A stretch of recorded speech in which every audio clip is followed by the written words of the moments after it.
I am getting old, मैं भी बूढ़ा हो रहा हूँ, लेकिन ये बच्चा लोग यहाँ में है ना, ये यूथ लोग यहाँ में है। हमारा काम है कि मरने के बाद आपको कुछ देके जाने के लिए, और मैं आपको पार्टी देके नहीं देना चाहता हूँ। I don't want to give you Tipra Motha, I want to give you Tiprasa नाइकोलफांग, तिपरासा साशन।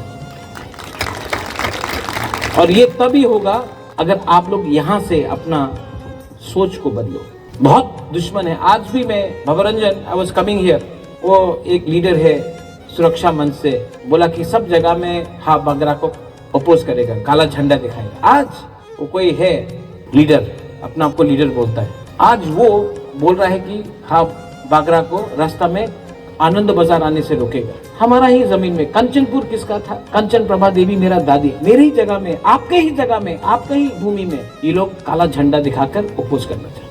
और हम लोग क्या कर रहे हैं? प्रशासन क्या कर रहा है? ये गलत है। हमको हंसा रखना पड़ेगा।